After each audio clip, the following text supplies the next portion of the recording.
Bismillahirrahmanirrahim. Assalamualaikum warahmatullahi wabarakatuh. Alhamdulillahi rabbil alamin wa afdalus salati wa atammut taslim ala sayyidina Muhammad wa ala alihi wa sahbihi ajma'in. Subhanaka la ilma lana illa ma 'allamtana innaka antal alimul hakim. Rabbi shrah li sadri wa yassir li amri wa hlul 'uqdatam min lisani yafqahu qawli. ولا حول ولا قوة إلا بالله العلي العظيم. قال الله سبحانه وتعالى: أعوذ بالله من الشيطان الرجيم. يا أيها الذين آمنوا اتقوا الله وابتغوا إليه الوسيلة وجاهدوا في سبيله لعلكم تفلحون. صدق الله العظيم. Pertama dan selamanya kita panjatkan syukur pada Allah Subhanahu wa taala masih lagi diberikan kesempatan untuk sama-sama mengikuti siri-siri pengajian yang telah disusun secara maya ini. Mudah-mudahan kita semua dirahmati oleh Allah Subhanahu wa taala dan juga kita dilindungi, dipelihara oleh Allah Subhanahu wa taala daripada segala bencana bahaya sebenar dengan COVID-19 ini. Di mana jua kita berada, mudah-mudahan kita semua berada dalam lindungan Allah Subhanahu wa taala. Insya-Allah pada kesempatan yang ada ini kita akan sama-sama membincangkan tajuk berkaitan dengan tarbiyah Islamiyah, berpandukan kepada kertas kerja yang disediakan. Walau bagaimanapun, untuk sesi dan juga siri pertemuan secara maya ini, kuliah secara maya ini, mungkin tak semua poin dan juga perkara yang disentuh dalam kertas kerja itu akan dihuraikan. Memadai beberapa perkara penting sebagai rumusan kepada tajuk yang kita akan bincangkan. Pertamanya, anda mulakan tadi dengan menyebut firman Allah Subhanahu wa taala dalam surah Al-Maidah ayat 35, di mana Allah Taala berfirman: يا أيها الذين آمنوا اتقوا الله وابتغوا إليه الوسيلة وجاهدوا في سبيله لعلكم تفلحون. Wahai orang-orang yang beriman, bertakwalah kepada Allah, wabtaghu ilaihi alwasilah, dan carilah kepadanya wasilah. Allah mendatangkan perkataan wasilah dengan lafaz yang umum, dengan lafaz yang general, di mana pada perkataan wasilah itu adanya alif lam lil jins, yang mana alif lam lil jins ini membawa maksud yang umum, seperti mana yang disebut oleh Ibnu Ashur dalam tafsirnya. Dia mengatakan yang dikatakan wasilah itu ataupun al-wasilah itu adalah kul ma ta'lamun annahu yuqarribukum ila Allah. Maka yang dimaksudkan dengan al-wasilah adalah setiap perkara yang kita tahu yang boleh mendekatkan kita dengan Allah Subhanahu wa taala.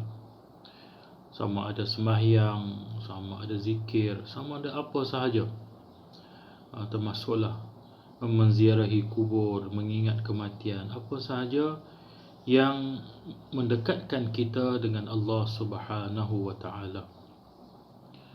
Maka itu kalau boleh kita rumuskan pada permulaan ini, apa yang kita maksudkan dengan tarbiyah, iaitu suatu proses untuk mendekatkan kita dengan Allah, mendekatkan diri kita kepada Allah Subhanahu wa taala dengan sepenuh makna perkataan.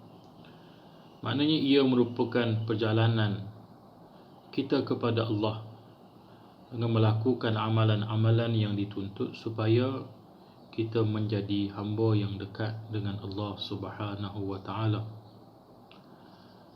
Syekh Sa'id Hawa dalam kitabnya yang terkenal Tarbiyatuna Ar-Ruhiyah, apabila menyebut tentang persoalan as-sayru ila Allah, perjalanan kepada Allah Subhanahu wa taala, maka dia nyatakan apa yang dimaksudkan dengan as-sayru ila Allah dalam suatu takrif ataupun suatu perincian yang agak panjang, yang kalau boleh saya bacakan di sini secara sepintas lalu. Kata Syekh Sa'id Hawa dalam Tarbiyatuna Ruhiyah, kalau siapa yang ada pada muka surat 62, kata dia, maza ya'ni, apa yang dimaksudkan?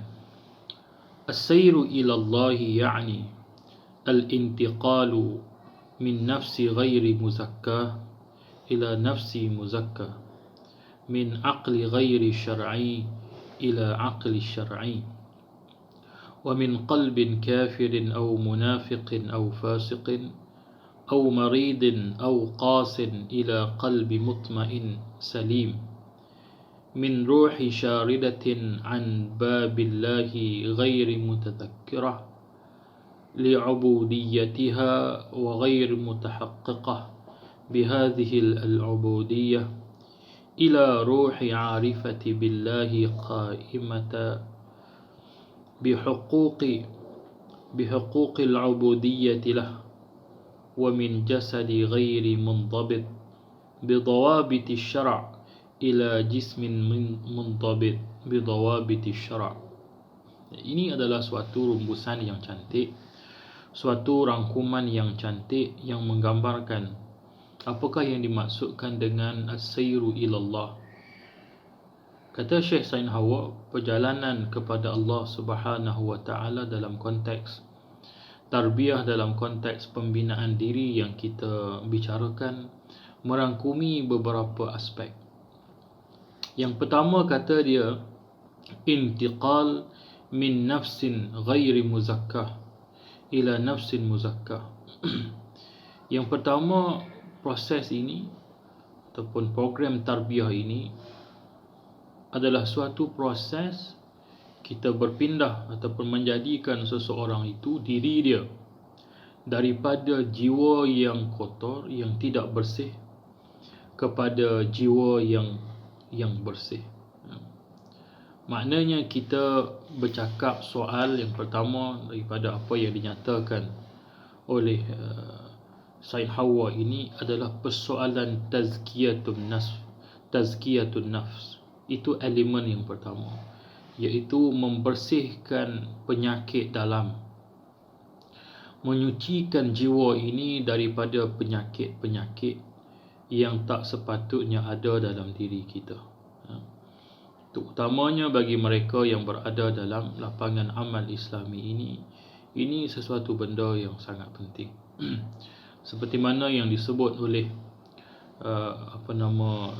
dalam Al-Afat ala Tariq yang selalu kita baca, penyakit-penyakit yang perlu dipastikan, yang kita kena berhati-hati dengannya, disebut banyak penyakit di situ. Antaranya 3 benda yang nak kira utama. Yang pertama disebut al-i'jab bin nafs, al-i'jabu bin nafsi. Pertama yang kita kena pastikan tak ada dalam diri kita dalam konteks tarbiyah ini, dalam konteks pembinaan jiwa ini, rasa ta'ajub dengan diri sendiri. Syekh pengarang Al-Afat ala Tariq mengatakan yang dimaksudkan dengan al-i'jab bin nafsi itu adalah as-surur awil farh bin nafsi min ghairi ta'addin aw tajawuzin ila al-akharin minan nas.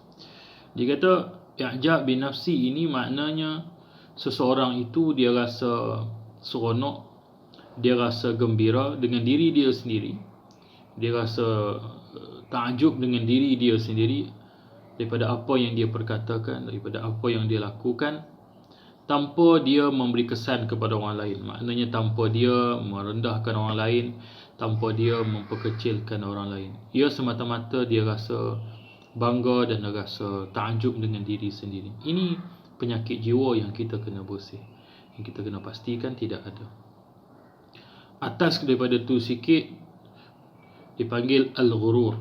Al-ghurur katanya i'jab al-amil bi nafsihi i'jaban yasil ila haddin ikhtiqarin atau istisgharin ma yasduru 'anil akharin.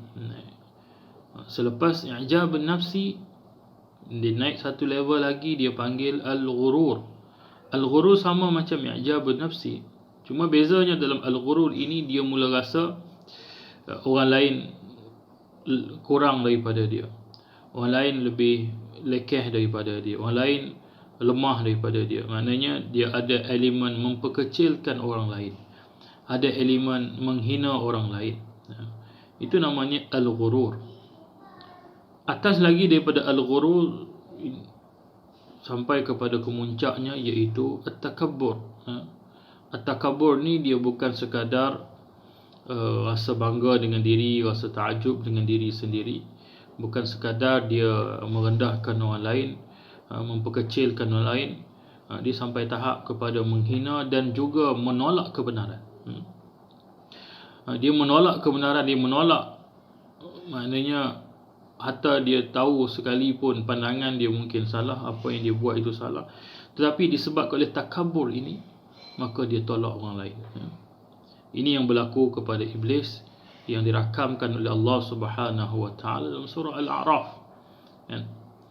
Bila mana Allah Taala perintahkan untuk sujud kepada Adam, dia tak mau sujud. Allah tanya, ma mana'aka alla tasjuda id amartuk, apa yang menghalang kamu untuk sujud kepada Adam bila mana kamu diperintahkan berbuat demikian?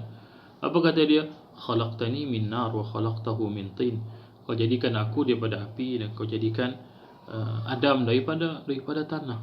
Jadi di situ ada elemen takabur, elemen ghurur, elemen ijab nafs. Dia bukan sekadar rasa diri dia hebat, tapi dia menolak perintah Allah Subhanahu wa taala sampai tahap takabur. Ini semua ikhwah dan akhwat sekalian adalah perkara pertama yang disebut oleh Syekh Said Hawa dalam perjalanan kita menuju Allah Subhanahu wa taala, adalah intiqal min nafsin ghairi muzakka ila nafsin muzakka, iaitu kita perlu fokus kepada proses mengeluarkan jiwa dan hawa nafsu kita ini daripada segala macam penyakit-penyakit dalaman kepada jiwa yang bersih, jiwa yang salim.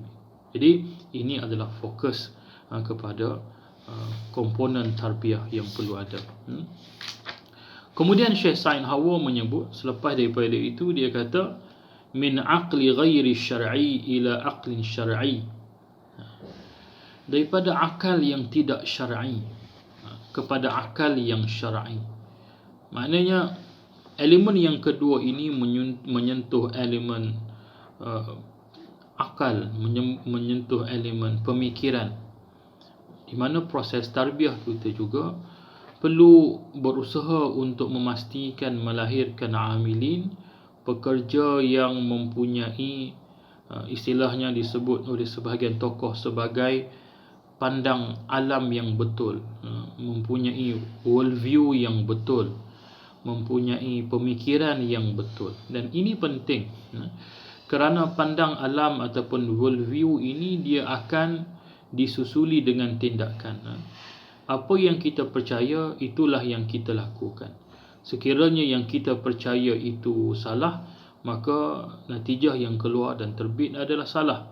Di depan kita melihat pelbagai orang dengan pelbagai perjuangan, dan perjuangan-perjuangan itu dia berakar umbi kepada apakah conviction mereka, apakah keyakinan yang ada pada mereka. Maka proses tarbiyah juga perlu menumpukan kepada bagaimana melahirkan tenaga amilin yang mempunyai akal yang sejahtera, aqlun salim, pemikiran yang betul, pemikiran yang berada di atas neraca Islam, neraca yang betul. Maka sebab itu sekali lagi Syekh Said Hawa dalam kitab beliau Jundullah Saqafatan wa Akhlaqan, menyebut perlunya ada kepada seorang jundullah ataupun mereka yang berada dalam lapangan amal Islami ini, dari aspek saqafahnya perlu sekurang-kurangnya disebut oleh Syekh Said Hawa menguasai 8 jenis ilmu ataupun 8 bentuk saqafah dan ilmu yang perlu dikuasai, dan ini sudah tentu untuk memastikan kita mempunyai akal yang sejahtera. Dan antara yang 8 disebut oleh Syekh Said Hawa itu, yang pertama dia menyebut perlu menguasai usul salasah, ya. Yang dimaksudkan dengan usul salasah ini memahami 3 perkara yang utama. Yang pertama, ma'rifatullah, mengenal Allah Subhanahu wa taala. Yang kedua, ma'rifatul rasul, mengenal Rasul Rasul sama ada Nabi Muhammad sallallahu alaihi wasallam ataupun para rasul, iaitu mengenal apa itu ar-rasul, apa itu rasul yang diutuskan oleh Allah Subhanahu wa taala. Dan yang ketiga dia kata mengenal Islam. Ini dirangkumkan oleh Syekh Said Hawa sebagai memahami usul salasah. Ini 3 benda yang sangat penting.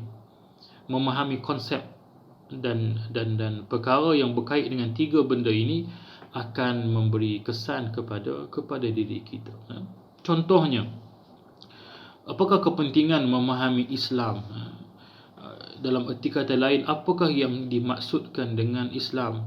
Supaya kita mempunyai konsep yang betul. Dengan konsep yang betul ini, dia akan menatijahkan pemikiran yang betul. Islam yang disebut sebagai ad-din. Ini sebagai contoh. Kenapa pentingnya perkara ini? Islam sebagai ad-din, sekiranya kita melihat kepada perkataan ad-din itu yang datang daripada root word dal ya nun.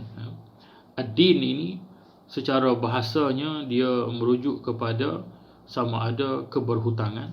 Dalam bahasa Arab kita juga sebut sebagai ad-dain dengan makna keberhutangan ataupun indebtedness. Keberhutangan dengan makna itulah sifat kita bila mana kita dilahirkan di muka bumi ini. Kita berhutang dengan Allah Subhanahu wa taala. Dengan apa yang kita ada, kelebihan, nikmat, segala apa yang kita ada ini kita dapat for free. We get it for free daripada Allah Ta'ala. Sudah tentulah benda yang kita dapat ini, maka kita perlu bayar, kita perlu lunaskan tuntutan-tuntutannya. Maka di situ, kalau kita lihat sekali lagi kepada perkataan ad-din, dia juga membawa makna disebut sebagai ketundukan semula jadi. Nah, itu dari segi bahasanya, iaitu natural inclination, seperti mana yang disebut oleh Profesor Said Naqib Al-Attas, mengatakan ketundukan yang semula jadi. Jadi bila mana kita faham kita lahir ke muka bumi dengan segala nikmat yang ada ini, sudah tentulah secara semula jadinya kita rasa kita bersyukur, berterima kasih. Dan disebabkan rasa itu, kita secara semula jadinya ada keinginan untuk menyembah, mengabdikan diri kepada kuasa yang memberikan kepada kita semua ini. Begitu juga dengan makna ad-din, dengan makna hari pembalasan, yaum maliki yaumiddin, yang kita baca dalam surah Al-Fatihah itu. Maknanya setelah kita sedar kita berhutang kepada Tuhan, dan sekiranya kita ingkar, kita bercanggah dengan fikrah ketundukan kepada Allah, maka kita kena ingat di sana adanya hari pembalasan. Ini contoh bagaimana kita memahami sesuatu konsep itu, maka dia akan memberi kesan kepada tingkah laku kita, tindakan kita selepas daripada itu. Begitu juga dengan ma'rifatullah, begitu juga dengan Rasul sallallahu alaihi wasallam dan sebagainya. Jadi Syekh Said Hawa kata perlu menguasai usul salasah ini. Dia juga sebut perlu menguasai usul fiqh, perlu juga menguasai fiqh, menguasai qawaid fiqh, menguasai sirah, menguasai sejarah jatuh bangun umat Islam. Dan juga tak ketinggalan juga dia menyebut perlunya menguasai bahasa Arab. Kesemua ini secara ringkasan dan secara mudah, secara ringkasnya, ikhwah dan akhwat sekalian, bertujuan untuk proses saqafah, ilmu yang perlu kita ada, tak dapat tidak, untuk membentuk suatu pandang alam ataupun worldview Muslim yang kamil mutakamil, yang lengkap, supaya kita melihat setiap persoalan di depan mata kita bukan dengan pandangan yang distorted, bukan dengan pandangan yang piecemeal, bukan dengan pandangan yang secara terpisah, secara menyeleweng, terpesong, bukan secara separuh masak, tetapi mengambil kira segala aspek berdasarkan kepada tradisi ilmu Islam untuk memahami sesuatu benda. Maka ini perlu dijadikan sebagai fokus dalam proses tarbiyah. Maka sebab itu dalam agama ini, antara cabang ilmu yang termasuk dalam fardu ain adalah memahami akidah.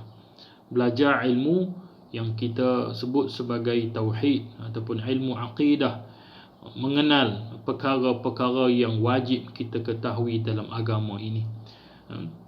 Di mana persoalan ilmu akidah ini semuanya dia tak ada kaitan dengan perbuatan anggota tubuh. Dia berkaitan dengan apa yang perlu kita percaya. Things that we have to believe beyond any shadow of doubt. Benda yang perlu kita percaya tanpa sebarang keraguan apa sekalipun. Ini penting untuk membentuk apa yang disebut oleh Syekh Said Hawa tadi sebagai aql syar'i, akal yang syar'i yang berjalan di atas mizan agama yang betul. Baik. Kemudian dia kata as-sayru ila Allah ini juga bermakna min qalbin kafirin aw munafiqin aw fasiqin aw maridin aw qasin ila qalbin mutmain salim. Yang ketiga disebut oleh Syekh Said Hawa ini berkait dengan soal hati, soal qalb. Ataupun dalam erti kata lain, kita membicarakan soal membulatkan niat dan tekad kita dalam diri dan jiwa dan sanubari kita adalah semata-mata untuk mencari keredaan Allah Subhanahu wa taala.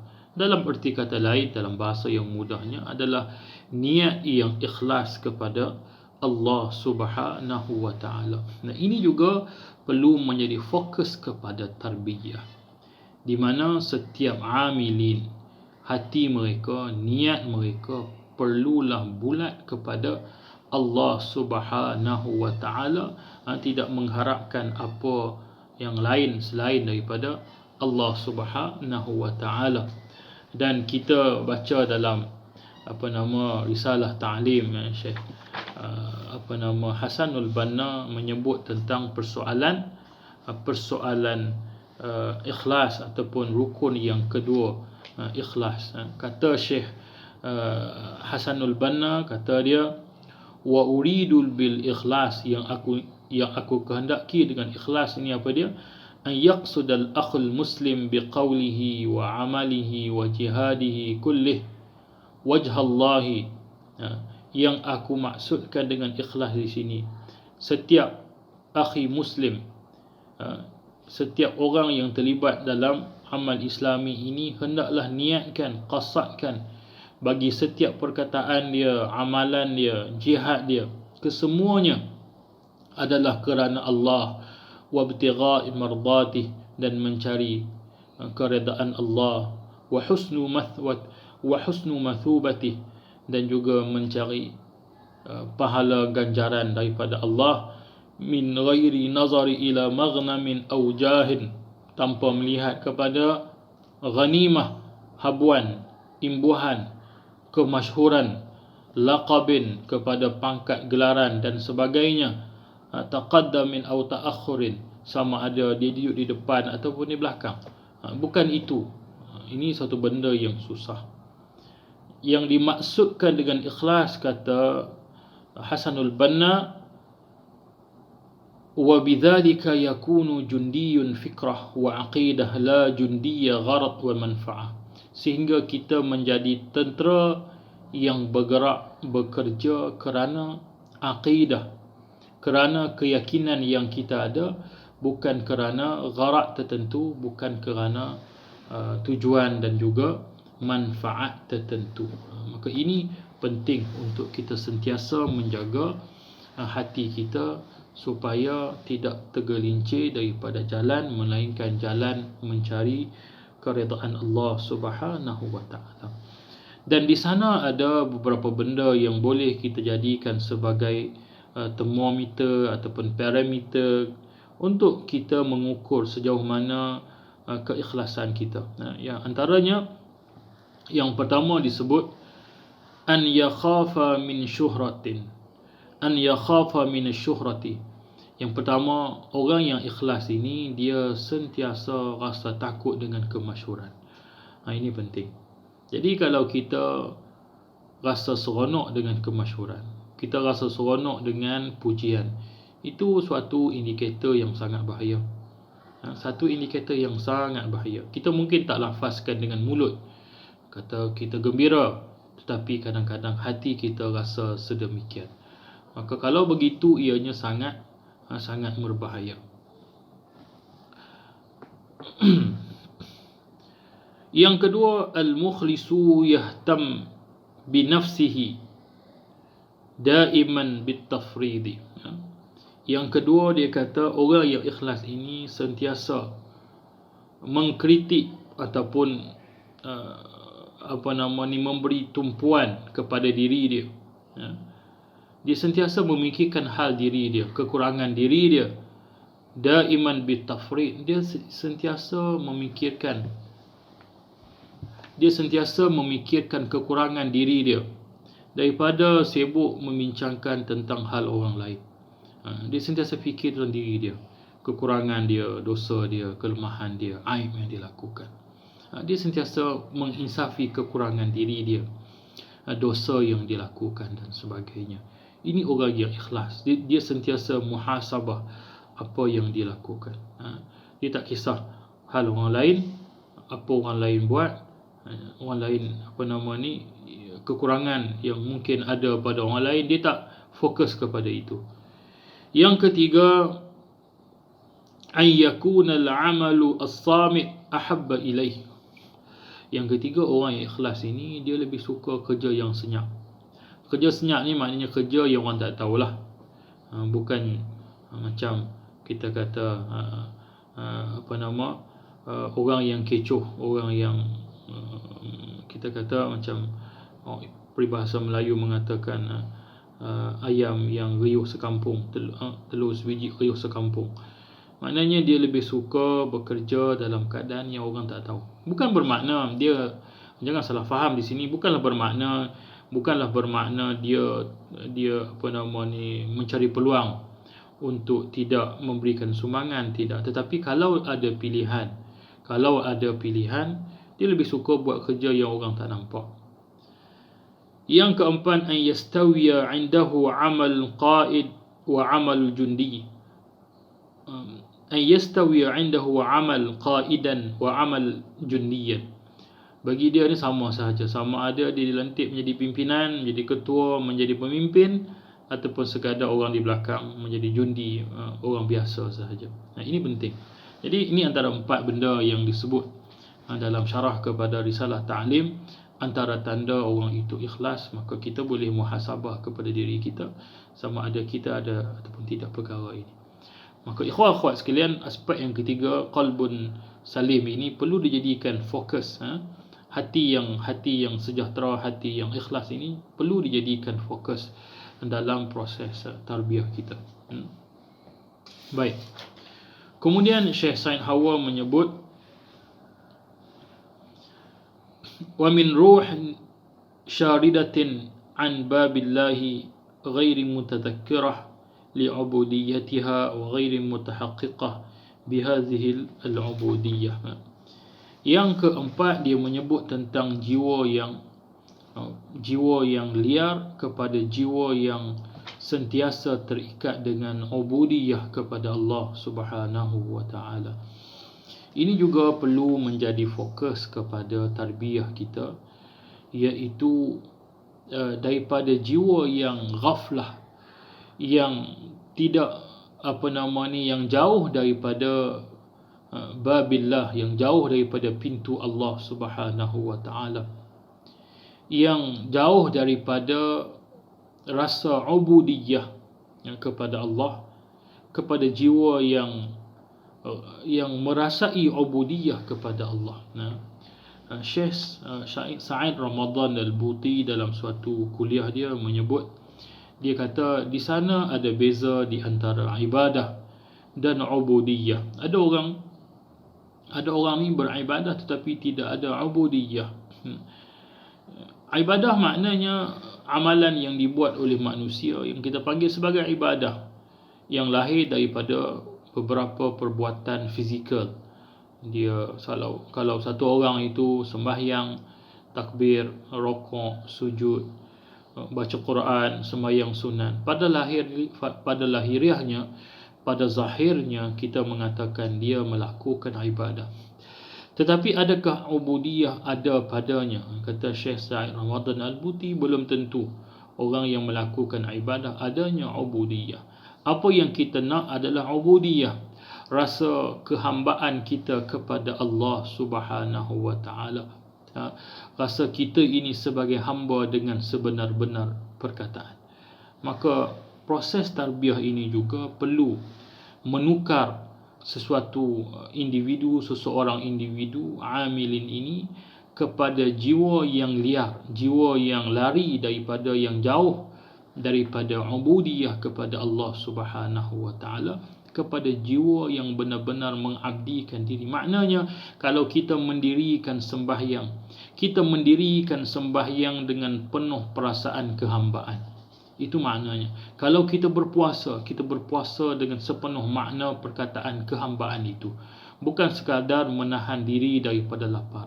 Bukan sekadar sembahyang dengan makna kita berdiri, kita rokok, kita sujud dan kita salam. Itu ibadah, tetapi bukannya ubudiyah. Itu yang dimaksudkan oleh Syekh Sa'id Hawa, dan ia juga perlu menjadi komponen penting dalam proses tarbiyah kita. Baik. Kemudian dia kata wa min jasadin ghairi mundabit bi dawabit asy-syara' ila jasadi mundabit bi dawabit asy-syara'. Daripada tingkah laku, daripada individu yang tingkah lakunya tidak terikat dengan dawabit syarak, kepada individu yang mana tingkah lakunya terikat dengan dawabit asy-syara'. Di sini kita membicarakan soal amalan, soal perbuatan hari-harian. Maknanya individu dan amilin dalam amal Islami ini kita kena reti halal dan haram, supaya perbuatan kita ini berorganisasi dan juga bergerak dalam jamaah ini perlu faham di manakah bordernya, di manakah yang haram, di manakah yang makruh, di mana yang harus. Dalam erti kata lain, memahami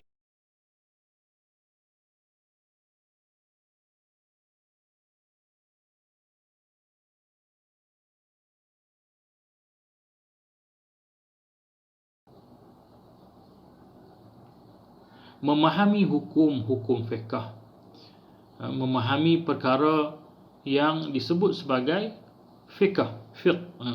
Maka di sini sudah tentulah antara tuntutan tarbiyah kita supaya kita melahirkan amilin yang bukan sekadar mempunyai hati yang ikhlas kepada Allah Subhanahu wa taala, bukan sekadar yang mempunyai pemikiran yang betul, akal yang betul, tetapi juga tindakannya itu perlulah bertepatan dengan hukum dalam setiap tindakan kita.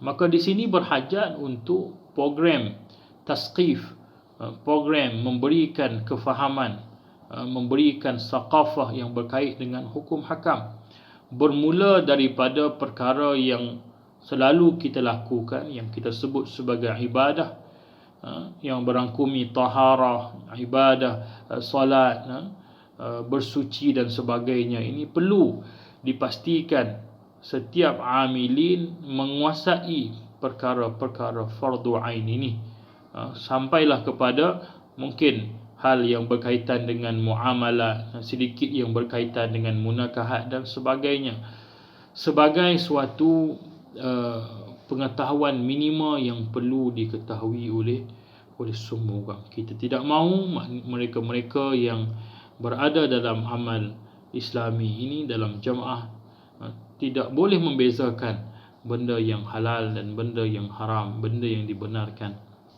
Selain daripada ibadah, begitu juga dalam persoalan muamalah, supaya tahu muamalah bagaimana yang harus, yang halal, apakah yang dikatakan dengan riba dan sebagainya. Maka itu semua berhajat kepada ilmu yang berkait dengan hukum hakam.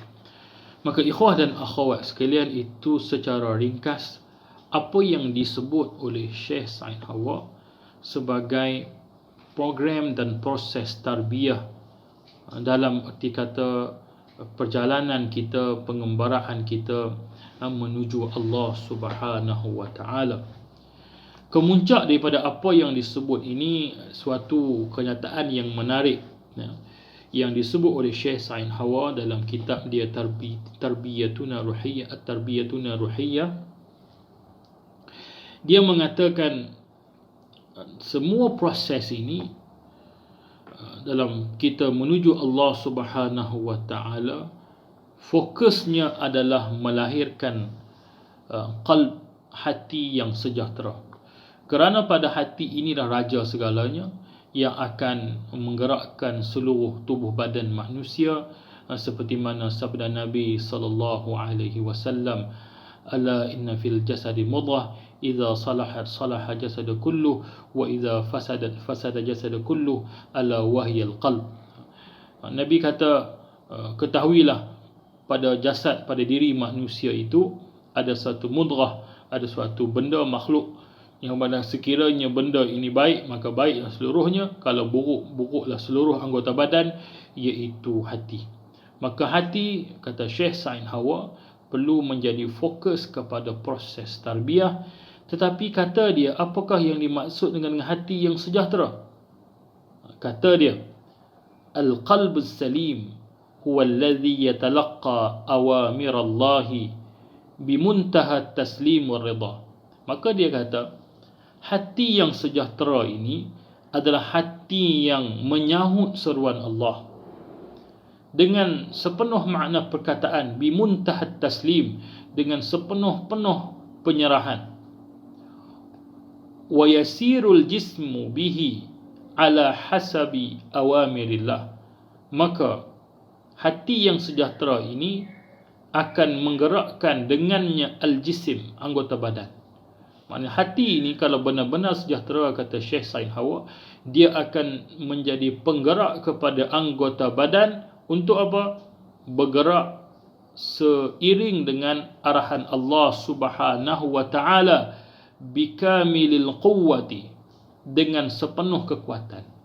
Hati ini dia akan push diri, push badan kita, seseorang itu untuk bergerak dengan sepenuh-penuh kekuatan, wajiddiyah, dengan kesungguhan, wa min awamirillah, dan di antara perintah Allah adalah bil jihad, iaitu untuk berjihad dengan sepenuh makna perkataan, wa ja'al kalimatallahi hiyal ulya, dan juga menjadikan kalimah Allah itu sebagai yang tertinggi. Maknanya apa? Dia nak sebut di sini, kalau boleh dirumuskan, tanda hati yang sejahtera itu adalah, yang dimaksudkan dengan hati yang sejahtera itu adalah hati yang menggerakkan tubuh badan, anggota badan untuk menyahut segala seruan Allah Subhanahu wa taala dengan sepenuhnya.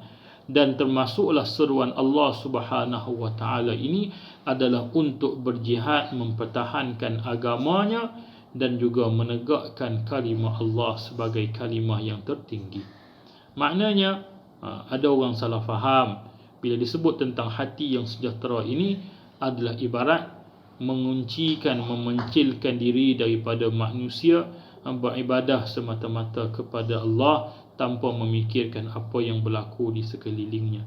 Jadi kata Syekh Said Hawa, bukan itu yang dimaksudkan. Yang dimaksudkan adalah hati yang sejahtera ini, hati yang bersedia untuk menyahut seruan Allah Subhanahu wa taala, menggerakkan tubuh untuk menyahut seruan Allah Subhanahu wa taala.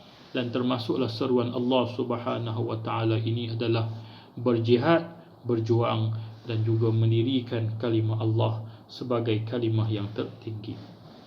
Baik. Ikhwah dan akhwat sekalian, itu secara rangkumannya apa yang dimaksudkan dengan tarbiyah, apa yang kita mahukan daripada tarbiyah. Kesimpulannya, ia ada suatu proses untuk menukar, mengubah, islah seseorang hamba, khususnya mereka yang berada dalam amal Islami ini, daripada seorang individu yang punyai akal yang tidak syar'i, daripada hati yang tidak sejahtera, daripada akal yang berkecamuk, jiwa yang berkecamuk, jasad dan peribadi yang tidak menurut perintah Allah, kesemua itu berpindah kepada suatu tahap, suatu keadaan yang disebut tadi oleh Syekh Said Hawa. Maka ia perlu menjadi fokus kepada proses tarbiyah. Dan kesemua ini penting dalam konteks amal Islami. Kerana apa? Kerana inilah yang disebut sebagai peribadi jundullah, peribadi mereka yang berada dalam amal Islami, seperti mana yang disebut oleh Syekh Said Hawa. Baik. Kemudiannya, dalam kita melakukan proses ini, sudah tentulah kita perlu meraihkan pendekatan yang sesuai. Kita perlu bersifat organik, tidak boleh secara instan untuk mengubah diri kita dan juga manusia yang ada di sekeliling kita. Ia perlu meraihkan keadaan setiap daripada kita, kerana kita punyai kekuatan dan kecenderungan latar belakang yang berbeza, maka kita perlu meraihkan kemampuan masing-masing. Maka dalam konteks ini, Nabi SAW dalam Sahih Bukhari mengingatkan kita dalam proses islah dan tarbiyah ini supaya tidak keterlaluan, supaya tidak berlakunya tasyaddud ekstrim dalam melakukan islah ini. Kata Nabi SAW, sabda Nabi SAW, inna ad-dina yusr, agama ini suatu benda yang mudah. Wala yushadda ad-dina ahadun illa ghalabah, tidak ada seorang pun yang membebankan dalam urusan agama ini, menyusah-nyusahkan dalam urusan agama ini, melainkan agama akan mengalahkan dia. Syekh bin Baz mengatakan, makna agama mengalahkan dia itu kerana apa? Kerana amalan dalam agama ini banyak. Sunatnya, yang wajibnya, sembahyang sunatnya, zikirnya, macam-macam, banyak. Jadi kalau satu orang hamba ini dia nak, istilahnya nak pulun semua, nak buat semua dalam masa yang sama, agama akan mengalahkan dia. Jadi kata Nabi, la yushadad dina ahadun illa ghalabah, tiada seorang pun yang mana seorang ni dia overburden, meletakkan bebanan yang berat ke atas diri dia, nak buat semua, sembahyangnya, baca Qurannya dan sebagainya, terlalu berat, melainkan agama akan mengalahkan dia. Maka kata Nabi, fasaddidu. Nabi pesan fasaddidu yang pertama. Fasaddidu ni maknanya tasdid. Tasdid ni maknanya konsisten, istiqamah, walaupun sedikit. Tak penting banyak, walaupun sedikit. Yang penting saddid, tasdid. Tasdid ni dengan makna istiqamah, dengan makna pertengahan, dengan makna tidak terlalu ifrat dan tafrit. Yang pentingnya adalah konsisten, berterusan. Itu maknanya fasaddidu wa qaribu, dan dekatkan, maknanya dekatkan kita dengan Allah Subhanahu wa taala ini dengan apa yang mudah bagi kita. Itu maknanya wa qaribu. Kalau kita lebih senang baca Quran, maka kita mula dengan baca Quran. Kita lebih senang dengan solat sunat, maka kita biasakan dengan solat sunat. Maknanya kita buat something yang sesuai dengan diri kita. wa qaribu wa abshiru, dan berilah berita gembira dengan apa yang dibuat tadi, walaupun amalan itu sedikit tapi berterusan, slowly but surely, maka wabashiru, berilah berita gembira. Kesemua itu diganjari oleh Allah Subhanahu wa taala. Wasta'inu bil ghuduwati war rawhati wa syai'in minad daljah, dan kuatkan kesemua itu dengan sembahyang. Sembahyang di mana? Di awal pagi, kata Nabi sallallahu alaihi wasallam. Sembahyang sunat, war rawhah, sembahyang di hujung hari, dan juga sembahyang malam. Kesemua itu perlu dikuatkan dengan sembahyang sunat ini. Ini antara benda yang kita kena sentiasa ingat dalam proses tarbiyah ini. Dia perlu bersifat organik, dan setiap orang tak boleh kita paksa dengan suatu bentuk sahaja, kerana sunnatullah seperti mana yang ditunjukkan oleh Nabi sallallahu alaihi wasallam apabila datangnya para sahabat tanya pada Nabi, ayyul a'mal afdal, amal apakah yang afdal? Nabi memberikan jawapan yang berbeza-beza sesuai dengan orang. Ada yang Nabi kata birrul walidain, berbuat baik kepada ibu bapa. Ada yang Nabi kata as-salah fi waqti, sembahyang pada masanya, dan sebagainya, sesuai dengan orang. Tak semua orang Nabi kata birrul walidain, tak semua orang Nabi kata sembahyang pada masanya. Maknanya dalam proses tarbiyah untuk sampai kepada matlamat akhir yang kita sebut tadi, sudah tentulah ia perlu melihat kepada manusia, individu, supaya pendekatan yang digunakan sesuai dengan individu tersebut. Ikhwan dan akhwat sekalian, apa yang disebut ini secara keseluruhannya banyak menumpukan kepada pembentukan individu, tarbiyah dalam konteks pembentukan diri kita, dan ia merupakan noktah pertama yang sangat penting. Walaupun di sana ada perbincangan tentang Baitul Muslim, tentang mujtama' Muslim, tetapi sekiranya noktah yang pertama ini tidak disempurnakan, iaitu proses pembentukan Fardul Muslim ini tidak disempurnakan, maka untuk kita masuk kepada proses ataupun stage yang kedua, iaitu usrah Muslim, keluarga Islam, mujtama' Islam, ia akan berdepan dengan kesukaran. Kerana apa? Kerana sekiranya kita gagal kawal benda yang berada dalam kawalan kita, maknanya diri kita tak ada orang lain boleh kawal melainkan kita sendiri yang kawal. Jadi sekiranya sesuatu yang berada dalam kawalan kita pun kita tak boleh nak kawal, kita tak boleh nak disiplinkan diri kita sembahyang di awal waktu, kita tak boleh nak disiplinkan diri kita bangun malam, kita tak boleh nak disiplinkan diri kita untuk melazimi Quran, sesuatu yang berada dalam kawalan kita, bagaimana kita nak mendisiplin dan membentuk orang lain? Maka sebab itu fokus perbincangan kita kurang lebih 40-50 minit ini kepada melihat kepada diri kita, supaya apabila Islam itu tertegak dalam diri kita dengan arti kata menjadi Muslim yang sebenar, proses yang kedua, ketiga dan sebagainya akan menjadi mudah. Baik. Jadi ikhwah dan akhwat yang dirahmati Allah Subhanahu wa taala sekalian, saya kira sekadar itulah pertemuan dan sedikit pengisian secara maya ini seputar tajuk tarbiyah Islamiyah. Mudah-mudahan mendapat keberkatan, kefahaman, menambah kefahaman kepada saya dan juga kepada kita semua, untuk kita sama-sama beriltizam, beramal, berusaha secara berterusan, bermujahadah untuk islah diri sendiri, menjadi mukmin dan muslim yang benar-benar mempunyai kualiti untuk membawa bebanan agama yang berat ini. Dan kesemua itu bermula di sini, bermula dalam diri kita.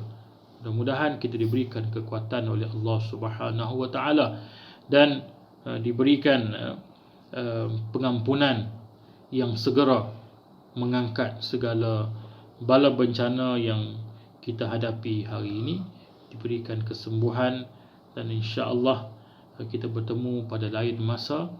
Aqulu hadzal qaul wa astaghfirullahal azim li wa lakum. Wassalamu alaikum warahmatullahi wabarakatuh.